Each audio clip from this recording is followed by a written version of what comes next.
All right, let's dive right into this explainer. We're looking at the absolute infrastructure boom reshaping America right now, AI data centers. With the massive explosion of generative AI over the last couple of years, hyperscale facilities are being permitted and built at a staggering pace. Tech giants are just racing to lay down concrete. But here's the catch. This rapid physical expansion has completely outstripped the capacity of independent science to evaluate its impacts.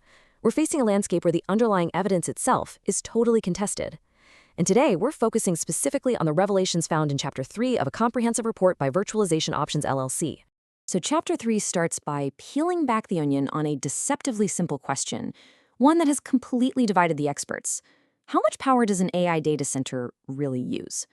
You'd think this is a straightforward math and physics problem, right? We know what a server is. We know how much electricity flows into a building. It should just be simple addition. But remarkably, depending on who you ask, the answers are drastically, incredibly different. And, it's highly unusual for top-tier experts to disagree on basic physics, which immediately tells us there's a deeper mystery here. The report really hits the nail on the head regarding this discrepancy. The drastically conflicting data suggest we are looking at a fundamental battle over evidence, not just bad math. When estimates are this far apart, Chapter 3 points to systemic issues in how the research is actually being conducted, exactly who is funding it, and what assumptions are baked right into the very foundation of the studies. We're going to deep dive into those exact troubling findings. But before we untangle all the abstract data, we've got to ground ourselves in the physical reality of these massive server racks. These are not your traditional IT closets tucked away in some corporate basement. No way. These are sprawling hyperscale environments packed with incredibly dense, energy-hungry AI accelerators. We are talking about heavy, highly specialized hardware that generates so much heat it requires entirely new cooling architectures. Understanding the sheer physical scale of this equipment is absolutely essential if we're going to grasp the massive environmental footprint that follows. Now, consider the stark contrast in how this footprint was originally forecasted. Foundational government models from the Lawrence Berkeley National Lab projected near-flat data center energy growth all the way through 2020. For years, those models anchored the idea that our grid was perfectly safe. Industry groups leaned heavily on that narrative, eagerly commissioning reports insisting that their hardware efficiency gains would magically and neatly offset the booming new demand from AI. It was a comforting thought, right? That innovation would just solve the very consumption problem it created. But as Chapter 3 points out, that narrative is facing a very harsh reality check.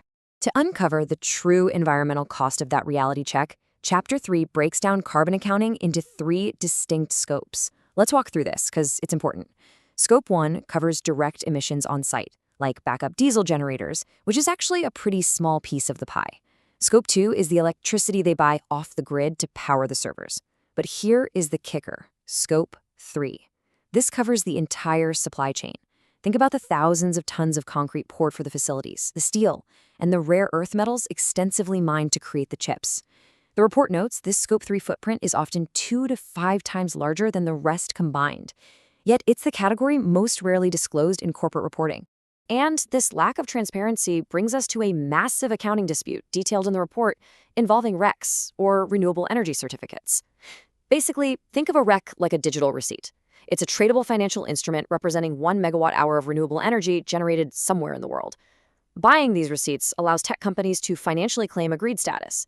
But, and this is absolutely crucial for anyone worried about local grid strain, buying a receipt does not mean they are actually reducing the physical emissions of a local grid their data centers are plugged into in real time. It's a paper calculation completely divorced from the physical grid reality. That exact discrepancy between paper and reality leads us straight to the concept of additionality. And additionality isn't just some complex accounting trick. It is the absolute crux of the debate here. It dictates whether a facility is genuinely funding new green energy or just buying a label to look good. If a tech company buys an REC from a solar farm that was already going to be built anyway to serve normal public demand, well, that isn't additional. They aren't adding a single drop of new green power to the grid to offset their massive new data center. They're simply shifting the accounting around, leaving the actual burden right on the surrounding community. When Chapter 3 compares the differing viewpoints on this head-to-head, the divide is super striking. Industry-backed studies consistently paint this rosy picture where corporate buying naturally cleans up the grid over time, but the chapter heavily cites highly credible, independent groups like Princeton's Repeat Project and the Rocky Mountain Institute, who strongly disagree. These independent researchers warn that unless we mandate strict additionality, those corporate net zero claims just do not hold up under peer-reviewed scrutiny. Without it, the actual carbon intensity of these facilities is drastically higher than what the public is being told. But the battle over evidence isn't just up in the sky with invisible carbon emissions. It's happening right under our feet with local resources. This directly impacts communities. Data centers generate a tremendous amount of heat, and to keep from melting down, they often rely on massive amounts of local fresh water for their cooling towers. While carbon emissions can feel really global and abstract, water depletion is a highly visceral, community-level issue. It affects local agriculture, drinking supplies, and regional ecosystems. Let's look at how Chapter 3 explores this on the ground. The report highlights a staggering contrast using a real-world case study down in Virginia. On one side of the debate, you have an industry-funded study by ERM that used a closed proprietary model. And their conclusion? They found absolutely zero significant risk to the local groundwater. Now, pause and consider that for a second. Because right alongside it, an independent study funded by the National Science Foundation using a transparent, publicly calibrated model from the USGS warned of a massive 12 to 14% reduction in aquifer recharge. It is the exact same proposed project, analyzing the exact same dirt and water, but producing entirely contradictory science. So, what was the real-world impact of these conflicting studies? Well, in a move that is frankly astonishing to read in the report, local officials in Prince William County approved the concrete pouring based entirely on the proprietary industry study. They completely left the independent, peer-reviewed science out of their official written findings. The report stresses that this isn't an isolated incident either. It happens over and over. Local municipalities are often just completely overwhelmed by the sheer scale of these hyperscale projects, so they default to the well-funded, neatly packaged research handed directly to them by the developers. This all points to a systemic pattern, which really builds our understanding of the root cause here. The report categorizes the actors super clearly. Industry-aligned groups have a systematic tendency to minimize impact estimates. Conversely, environmental advocacy groups have a tendency to maximize them. Chapter 3 argues the absolute most reliable data actually sits right in the middle, coming from credibly independent sources like Princeton and Carnegie Mellon. But tragically, those neutral objective studies are the least cited in actual regulatory proceedings. The best science is effectively being ignored where it matters most. Looking ahead, Chapter 3 outlines some genuine macro-level uncertainties that make planning for all this incredibly difficult. First off, we really don't know the long-term trajectory of AI hardware efficiency. Are the chips going to keep getting better, or will they eventually plateau? Second, we're deeply uncertain about the actual pace of grid decarbonization.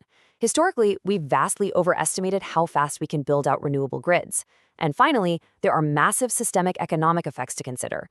The report asks a fascinating question. Does AI eventually make other sectors, like logistics or manufacturing, so incredibly efficient that it actually offsets its own massive energy footprint? We simply don't have the data to answer that yet. Because local municipalities are so overwhelmed and the uncertainties are just so vast. Chapter 3 outlines several immediate policy fixes to ensure we aren't building our future blindfolded. First, they recommend ending federal free passes by rescinding guidance that grants data centers categorical exclusions from environmental reviews.